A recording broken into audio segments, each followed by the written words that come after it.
Good evening students, welcome to modern Taxila.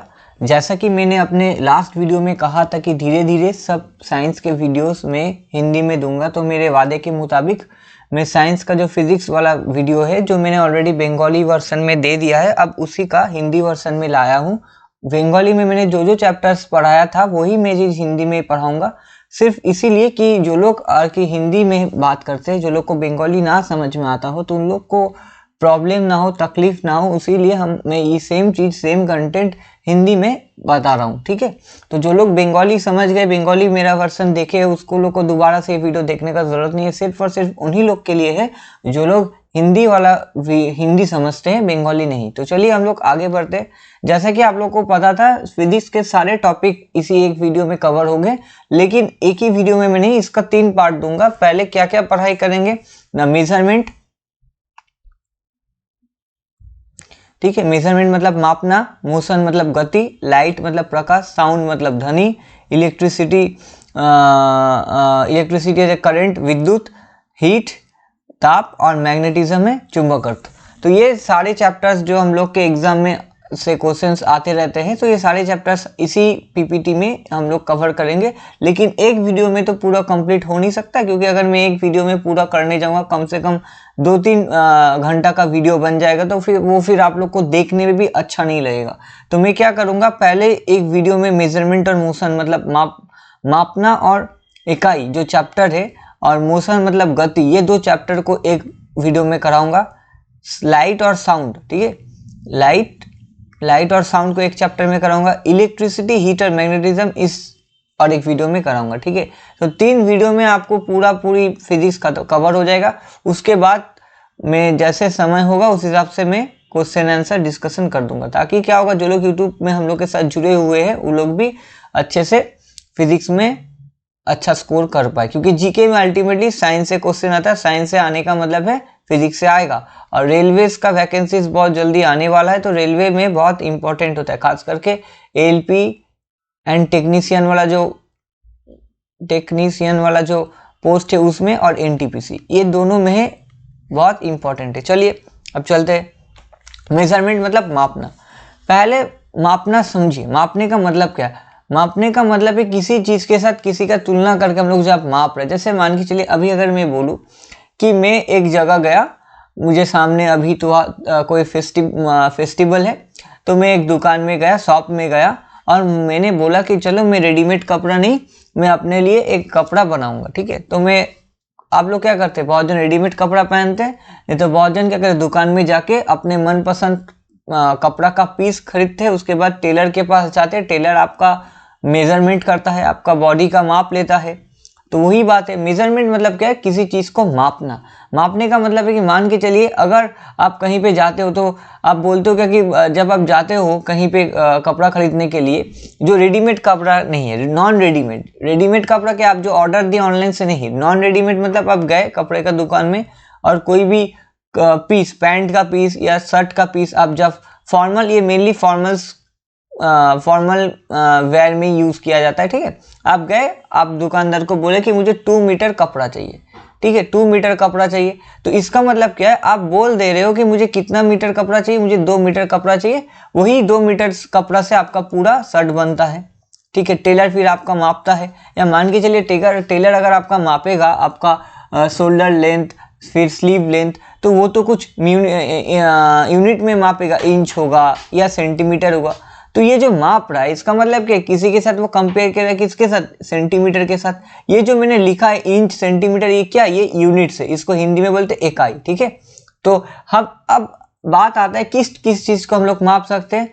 Physical quantities जो है, भौतिक राशि को हम लोग माप सकते हैं। अब भौतिक राशि क्या है, फिजिकल क्वांटिटी या भौतिक राशि, जो राशि को हम लोग माप सकते हैं। ठीक है, माप सकते मतलब मेजर कर सकते हैं। ठीक है, लेकिन क्या क्या चीज हम लोग मेजर नहीं कर सकते।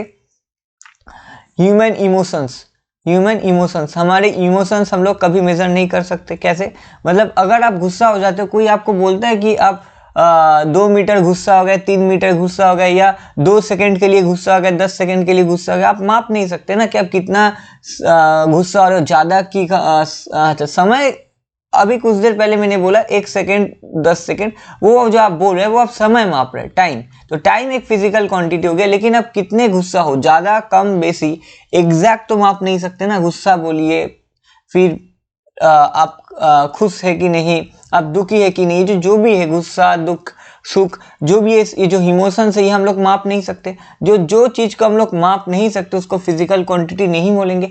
जिस चीज़ को हम लोग माप सकते, क्या, फिजिकली माप सकते, फिजिकली वी कैन मेजर, उसको बोलते हैं फिजिकल क्वांटिटी। चलिए अब हम लोग, तो यहाँ पे क्या बोले डेफिनेशन में, those quantities which can be measured, ये इंपॉर्टेंट है। अब दो पार्ट होता है, एक है मैग्नीट्यूड और एक है यूनिट। मतलब अभी देखिए कुछ देर पहले मैंने क्या किया, मैंने यहाँ पे देखिए, मैंने बोला कि 2 मीटर कपड़ा आपको लगेगा आपका शर्ट बनाने के लिए। तो यहाँ पे मैंने एक वैल्यू बोल दिया है, मैंने यहाँ पे, रुके कलर चेंज कर दे रहा हूँ, मैंने यहाँ पे एक नंबर बोल दिया। तो नंबर जो इसको बोलते हैं मैग्नीट्यूड। जैसे आप किसी को नाम बोलते हैं अपना, जैसे अगर मान के चलिए XY, ये आपका नाम है, मैं कोई ये नहीं कर रहा, ये मेरा प्रॉपर नेम है XY, प्रॉपर नेम है XY। तो पहला वाला क्या है, पहला वाला आपका नेम है और पीछे वाला टाइटल है।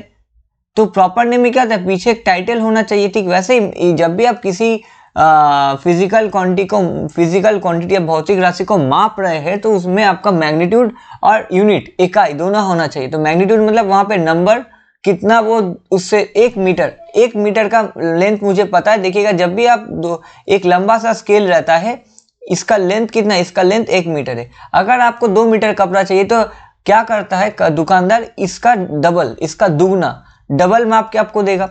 अगर मुझे 10 मीटर चाहिए तो इसका 10 टाइम्स देगा। तो इसका मतलब क्या है, जब भी मैं माप रहा हूं मतलब मैं यूनिट के साथ उस चीज को कंपेयर कर रहा हूं। यूनिट मतलब इकाई जिसका वैल्यू फिक्स्ड है। ठीक है, इतना तक अगर आपको समझ में आया, चलिए हम लोग अब नेक्स्ट पार्ट में चलते हैं। जैसे मान के चलिए मास ऑफ अ बॉडी, द्रव्यमान क्या है, mass of a body is 30 kg। तो यहाँ पे देखिए ये वाला हो गया मैग्नीट्यूड और ये वाला हो गया इकाई, मतलब यूनिट। अब ये किस चीज का यूनिट है, ये मास का यूनिट है। Standard chosen for measuring a physical quantity is known as unit. इकाई मतलब है जिस चीज के आधार पे मैं उसको कंपेयर करके माप रहा हूँ, स्टैंडर्ड की इसके हिसाब से मैं, जैसे यहाँ पे अगर मान के लीजिए यहाँ पे मैंने केजी लिखा है, यहाँ पे मैंने केजी लिखा है, तो केजी क्या हो गया, केजी हो गया यूनिट, केजी हो गया यूनिट। ठीक है, अब क्राइटेरिया क्या होगा, किस किस को हम लोग इकाई बोल सकते हैं। अब इकाई होने के लिए, यूनिट होने के लिए क्या होना चाहिए, इकाई या यूनिट होने के लिए क्या होना चाहिए। चलिए मैं काला कलर यूज करता, ब्लैक कलर। इजीली रिप्रोड्यूसिबल, मतलब मैं इस यूनिट को आराम से डिराइव करके दिखा सकता हूँ। कंपेयर करने का लायक होना चाहिए, किसी के साथ भी कंपेयर करूँ, कंपेयर करने का लायक होना चाहिए। इजीली कंपेरेबल, वाइडली एक्सेप्टेड, मतलब हर जगह इस चीज का एक्सेप्टेंस होना चाहिए, सब लोग इसको माने इंटरनेशनली, हर जगह मतलब इंटरनेशनली, सिर्फ एक देश में मानने से नहीं होगा। मान के चलिए जो केजी यूनिट है, मास, ये जो मास के यूनिट जो केजी है, द्रव्यमान के यूनिट केजी है, तो ये सिर्फ हम लोग का देश मानता है ऐसा नहीं है, सारा देश, पूरा वर्ल्ड में मास के यूनिट केजी, ये तो एकदम कंफर्म्ड है। तो इसलिए यूनिट उसी को हम लोग बोल सकते हैं। कुछ कुछ क्राइटेरिया है जिसमें 1 2 3 हो गया। चौथा, should not be dependent on physical condition, physical condition के ऊपर निर्भर नहीं। फिजिकल कंडीशन मतलब टेम्परेचर, तापमान, प्रेशर, दबाव और वॉल्यूम, आयतन, और जो फिजिकल कंडीशंस होते हैं इसके ऊपर यूनिट का वैल्यू चेंज होना नहीं चाहिए। मतलब अगर मान के चलिए अभी टेम्परेचर कम हो गई, तो टेम्परेचर अब इस ठंडा का मौसम में केजी का वैल्यू एक और होगा, गर्मी का मौसम में केजी का वैल्यू और एक और होगा, तो ऐसा नहीं। मतलब मेरा कहने का मतलब है ठंडा, गर्मी या बारिश, कभी भी कुछ भी मौसम हो, टेम्परेचर जो भी रहे, क्या होना चाहिए, फिजिकल कंडीशन कुछ भी हो, उसका वैल्यू जो है वो फिक्स्ड होना चाहिए। कैन बी डिफाइन क्लियरली, मतलब आराम से उस चीज को अच्छे से, बहुत ही बारीकी से हम लोग उसको समझा सकते हैं। तो ये सारे क्राइटेरिया है। कभी कभार यहाँ से क्वेश्चन आता है। देखिए जो चीज आप लोग स्लाइड में या वीडियो में देख रहे हैं, इसी चीज को किताब में बहुत ही डिटेल में पढ़ाया गया। मैंने क्या किया है, उसी पढ़ाई को एकदम शॉर्ट करके, जितना हो सके शॉर्ट करके आप लोग को एकदम वीडियो के माध्यम से पढ़ाने का कोशिश कर रहा हूं, ताकि आप लोग क्या कीजिएगा, एक बार वीडियो देखने के बाद जरूर से जरूर देखिए।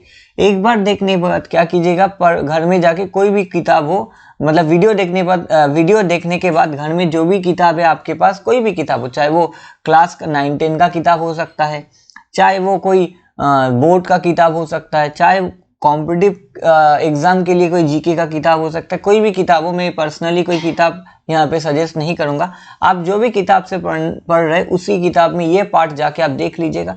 तो जो मैंने यहाँ पे बात बोल रहा हूँ वो वहाँ पे लिखा हुआ है। सर फर्क सिर्फ इतना है, मैं वीडियो के माध्यम से समझा दे रहा हूँ, बाकी आप लोग क्या करिएगा, पढ़ लीजिएगा, देख लीजिएगा तो अच्छे से समझ जाइएगा।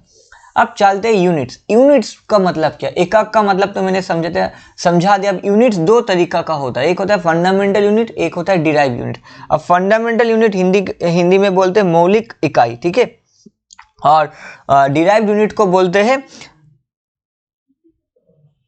वेदुक इकाई, ठीक है। इसमें मेरा प्रोनाउंसिएशन में थोड़ा तकलीफ हो रहा है, ठीक है। तो फंडामेंटल यूनिट मतलब और कुछ नहीं, units which can not be derive, जो यूनिट को हम लोग डिराइव नहीं कर सकते, जैसे मास बोलिए, लेंथ बोलिए और टाइम बोलिए। इन तीनों को हम लोग जो यूनिट है, मास का अगर मैं एसआई सिस्टम में पकड़ूं तो केजी, लेंथ का मीटर और टाइम का सेकंड, तो इन तीनों के यूनिट हम लोग कहीं से डिराइव कर नहीं सकते। मतलब अगर आप देखिएगा प्रिंटर में, जब किस सब जगह बहुत जन के घर में प्रिंटर हो सकता है, प्रिंटर में देखिएगा 4 बॉक्स होता है, ठीक है। एक में ब्लैक कलर रहता है, एक में ब्लैक, एक में ब्लू, एक में रेड, एक में येलो। तो ये 3 कलर, ये जो 4 कलर है ये आपको डालना पड़ता है प्रिंटर में, ये 4 कलर आपको डालना ही पड़ता है। अब प्रिंटर में आप जो भी कलर चीज प्रिंट करना चाहते हो वो ये 4 कलर का कॉम्बिनेशन होता है। कुछ भी पिक्चर आप प्रिंट करना चाहते हो, कुछ भी कलरफुल पिक्चर, कलर पिक्चर, तो वो क्या होता है, ये 4 कलर का पिक्चर होता है। मैं एक बार कलर से आपको समझा दे रहा। एक हो गया ब्लैक, ठीक है, एक ब्लैक हो गया, एक हो गया ब्लू,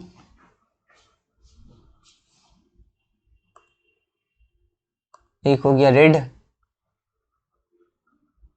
या कभी कभार लोग थोड़ा रेडिश पिंक देता है, ये पिंक प्रिंटर का कलर के हिसाब से निर्भर करता है, और एक हो गया येलो।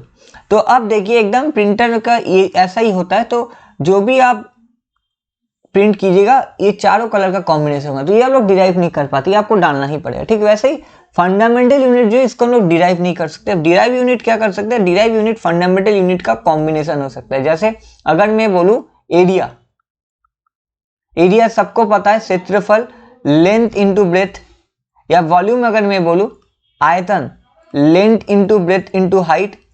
तो अब देखिए मैं लेंथ को भी मीटर में माप सकता हूं, ब्रेथ को भी मीटर में माप सकता हूं, तो क्या हो जाएगा, मीटर स्क्वायर हो जाएगा, metre into metre, metre square. Volume का यूनिट क्या होगा, मीटर इंटू मीटर और इंटू मीटर, तो क्या हो जाएगा, मीटर क्यूब। तो एक चीज देखिए, मैं जो कहने का समझाने का कोशिश कर रहा हूं कि डिराइव यूनिट और कुछ नहीं, मौलिक इकाई का कॉम्बिनेशन है। कॉम्बिनेशन मतलब उसी का मिला जुला कुछ होगा, ठीक है। अब फॉर्मूलास जैसे होंगे उसी हिसाब से डिराइव यूनिट देखने को मिलेगा। और अब आते एसआई सिस्टम, ठीक है। जनरली यूनिट सिस्टम बहुत तरीके का होता है, उसमें से सबसे इंपॉर्टेंट है एसआई सिस्टम, ठीक है।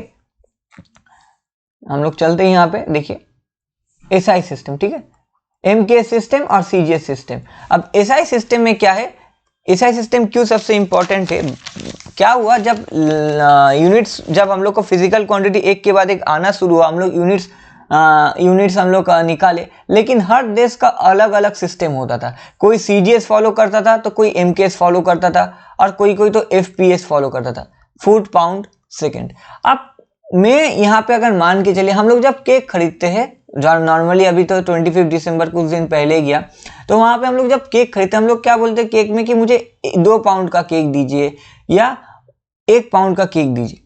लेकिन अगर आप अचानक से केक के दुकान में जाके बोलिएगा कि मुझे 1 केजी का केक दीजिए, वो तो घबरा जाएगा, क्योंकि वो ऑलरेडी केक को उसका द्रव्यमान किस चीज में सुनने में आदी है, वो है पाउंड में। अगर अचानक सब केजी बोलेंगे तो थोड़ा डर जाएगी कि बोल क्या रहे, 1 केजी केक कभी वो सुना ही नहीं। तो यही प्रॉब्लम होने लग गया कि जब अलग देश अलग अलग अपना यूनिट सिस्टम बना लिया। जैसे होता है ना, कभी कभार अगर आप विदेश यात्रा करते हैं तो वहाँ का यूनिट जो होता है वो अलग होता है, वहाँ का करेंसी। तो आपको यहाँ का रुपया वहाँ का बाहर में नहीं चलेगा, तो आपको डॉलर में कन्वर्ट करना होता है। हर देश का डॉलर अलग होता है, उसका वैल्यू भी अलग होता है इंडिया करेंसी के हिसाब से। तो ये प्रॉब्लम हुआ, तो उसी प्रॉब्लम को हटाने के लिए क्या हुआ, एसआई सिस्टम आया। अब एसआई सिस्टम में क्या होता है कि ये सिस्टम सब जगह एकदम हर जगह ये एक्सेप्टेड है, ठीक है। तो इसका फुल फॉर्म है सिस्टम इंटरनेशनल डी यूनिट्स, ठीक है। सिस्टम इंटरनेशनली,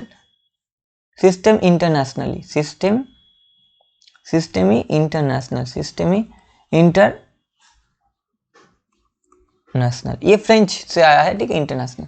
अब एसआई सिस्टम में आपको यूनिट सिर्फ पता होना चाहिए, एग्जाम में पूछता है। लेंथ का यूनिट मीटर, मास का द्रव्यमान का हो गया केजी, टाइम का समय का सेकंड, टेम्परेचर ताप का हो गया आपका केल्विन, करंट का विद्युत गति का हो गया आपका एम्पियर, ल्यूमिनस इंटेंसिटी का हो गया, ल्यूमिनस इंटेंसिटी को बोलते हैं चमकदार तीव्रता, कैंडिला अमाउंट ऑफ सब्सटेंस हो गया, पदार्थ की मात्रा हो गया मूल। तो ये चार, 1 2 3 4 5 6 7, ये 7 यूनिट तो देने के बाद साइंटिस्ट लोग एक प्रॉब्लम में फंस गए कि यहाँ पे जितने सारे यूनिट्स है इसके बावजूद भी 2 यूनिट्स का उन लोग को देना पड़ा। बाद में वो 2 यूनिट्स देना पड़ा, वो यहाँ पे मैंने लिखा नहीं, अभी लिख दे रहा हूँ, मैंने स्लाइड में उसमें एंट्री नहीं किया है। वो है कि एंगल मापने का तो यहाँ पे कोई ये नहीं है, कोण मापने का तो कोई ये नहीं है, यूनिट नहीं है। तो कोण 2 टाइप का होता है, एक है प्लेन कोण, 2D में हम लोग कह सकते हैं प्लेन एंगल, और सॉलिड एंगल जिसको हम लोग 3D में बोल रहे हैं, ठीक है, सॉलिड एंगल।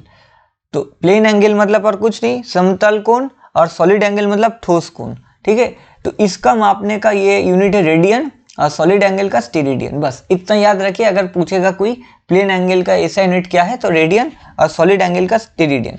प्लेन एंगल का और एक यूनिट होता है डिग्री, हम लोग जनरल डिग्री में मापते हैं, लेकिन उसका ऐसा यूनिट है रेडियन, ठीक है।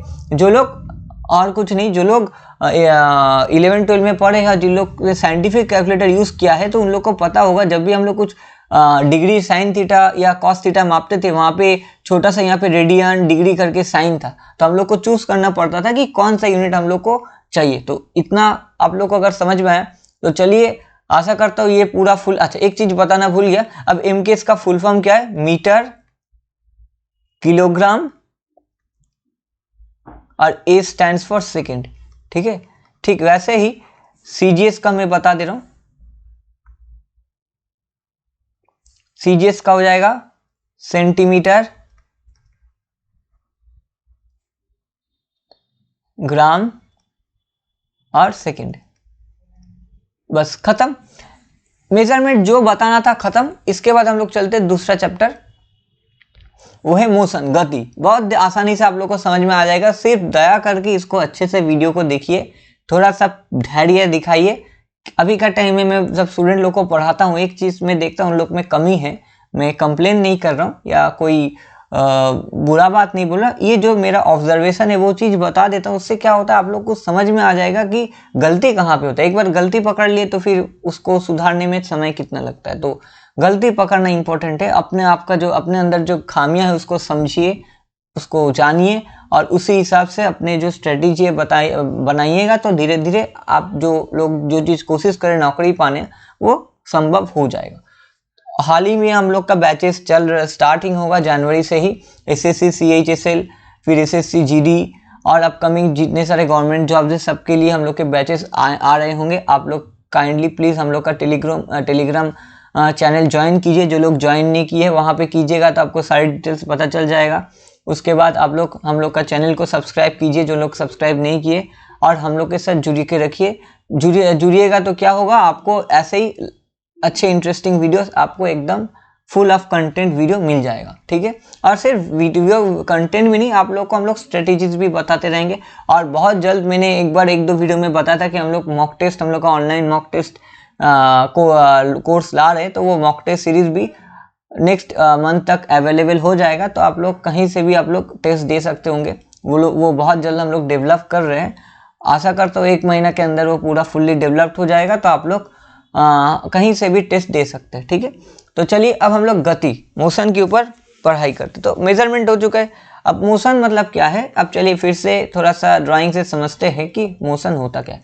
मान के चलिए आप एक साइकिल चला रहे हो, ठीक है, मान के चलिए, अच्छा रुकिए थोड़ा सा,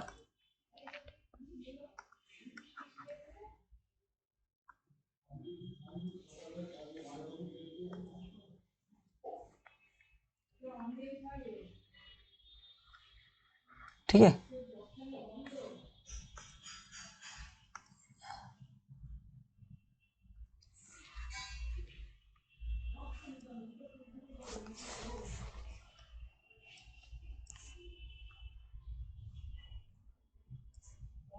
थोड़ा सा देख लीजिए, मैं करने का कोशिश क्या कर रहा हूँ।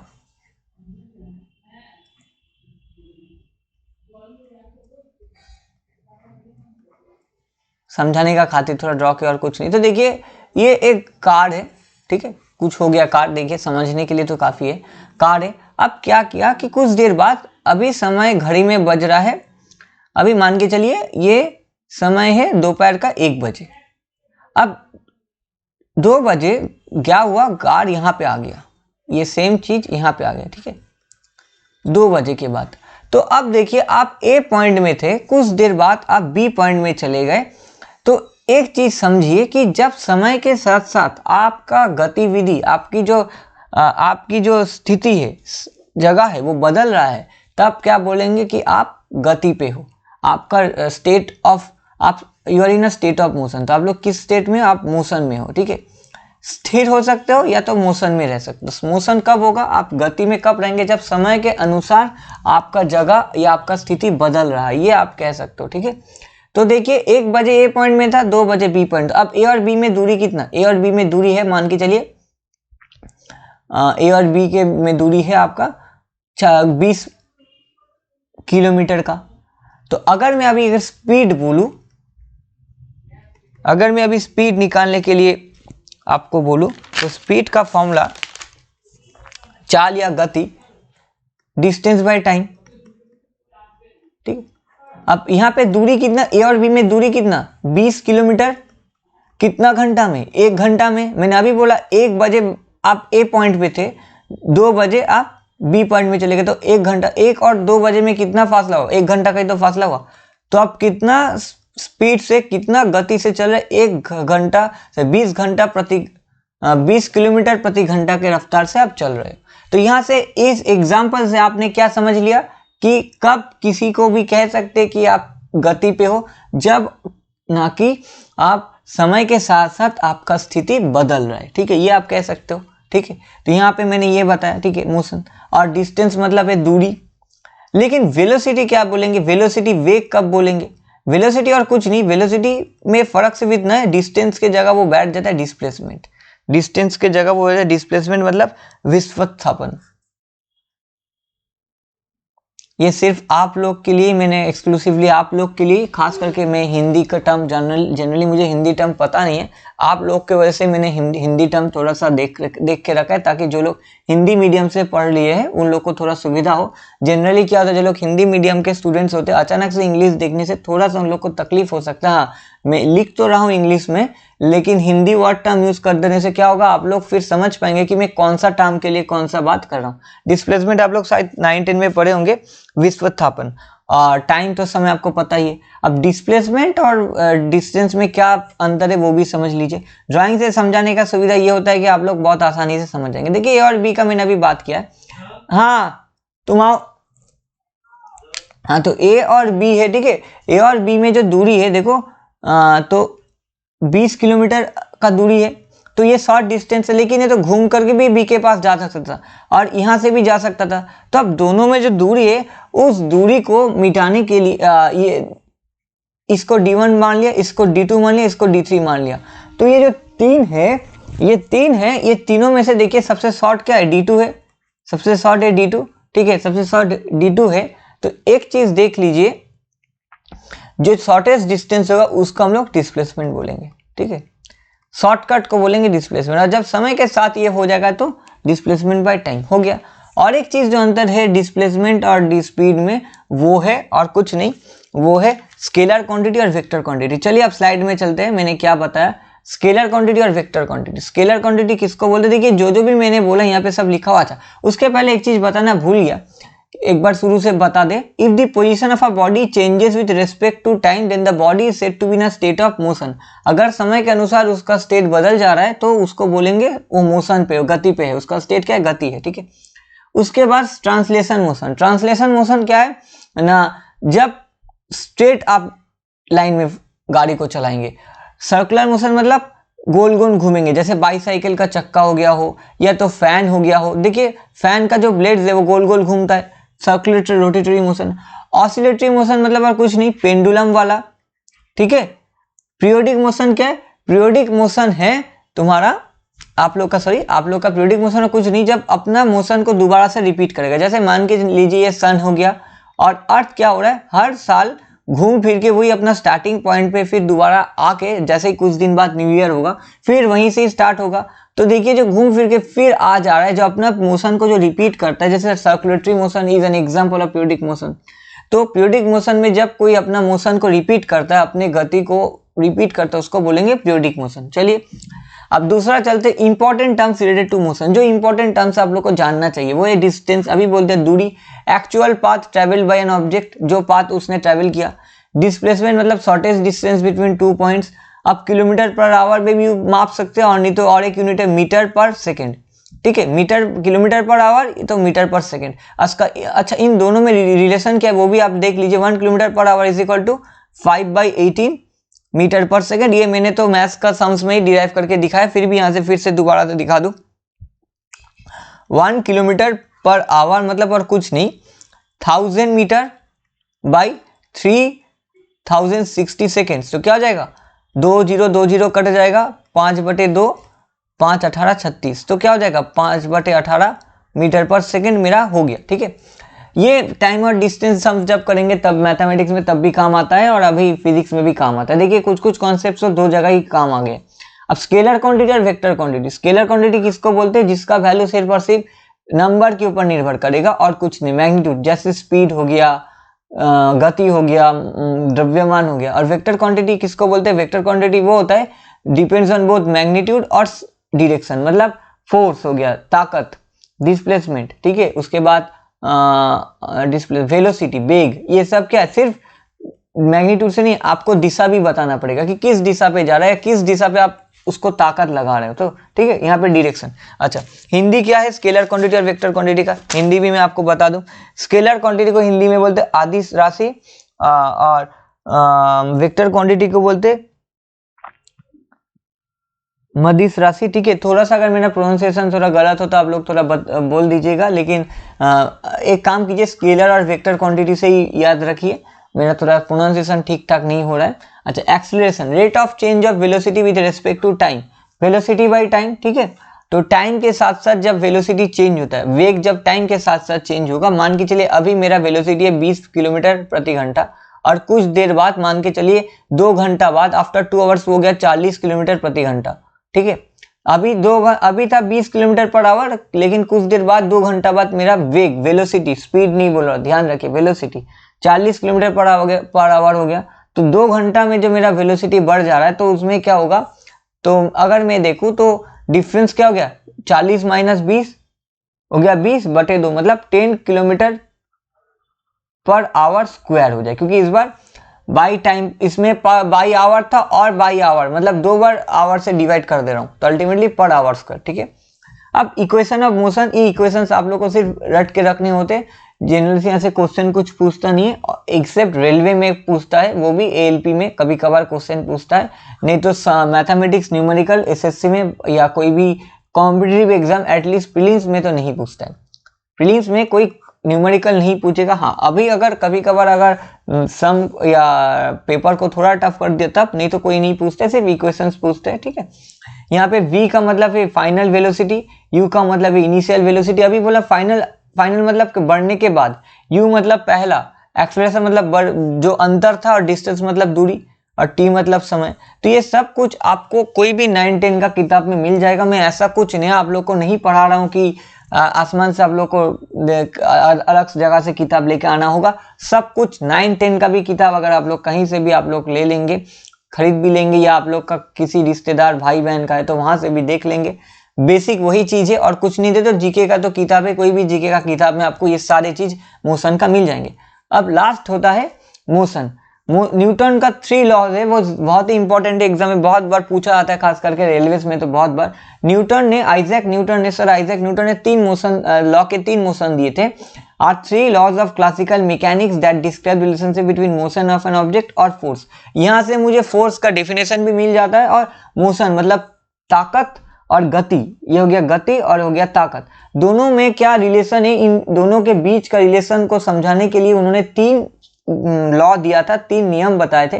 पहला क्या था, एक बॉडी, एक ऑब्जेक्ट वो स्थिति पे वो एक जगह स्थिर रहेगा जब तक उसके ऊपर वो स्थिर रहेगा, या तो वो गति पे रहेगा। ठीक है, मान के चलिए ये बॉल है, ये तब तक रेस्ट में रहेगा जब तक इसके ऊपर कोई फोर्स अप्लाई नहीं किया जाएगा, या फिर ये साइकिल चलते रहेगा तब तक ये साइकिल चलते रहेगा जब तक इसको कोई ब्रेक या कोई यहाँ पे फोर्स देके इसको रोक ना दे। मतलब a body at rest will remain at rest and a body in motion will remain in motion unless तब तक वो स्थिति पे या वेग में रहेगा, अपना जिस स्थिति पे जिस स्टेट में उसी स्टेट पे रहेगा जब तक उसको कोई अलग से बाहर से फोर्स देके उसको चेंज नहीं कर रहा है।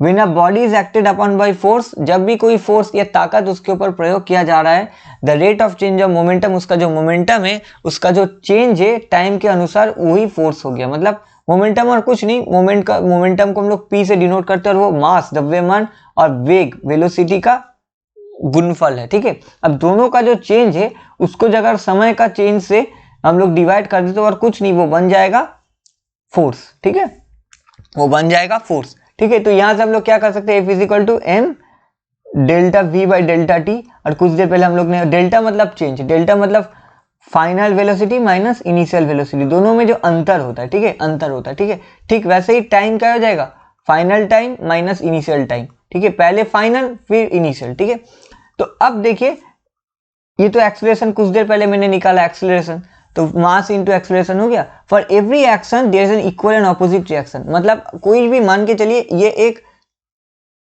वॉल है और यहां पे आप क्या कर रहे हैं, बॉक्सिंग प्रैक्टिस कर रहे हैं। यहां पे आप यहां पे मार रहे हो, तो ये आप फोर्स जब यहां पे अप्लाई कर रहे हो तो क्या कर रहा है, वॉल भी आपको सेम फोर्स ऑपोजिट डायरेक्शन में आपको दे रहा है। तो यही थर्ड में बात जो किया है न्यूटन सर ने, जो मतलब आइजैक न्यूटन ने जो बताए थे, there is an equal and opposite reaction. हर चीज का एक, अगर आप किसी को मारेंगे तो वो भी आपको ऑपोजिट से वही सेम आपने जितना मारा उसी वो आपको ऑपोजिट में रिटर्न देगा। मतलब यही कहने का मतलब है।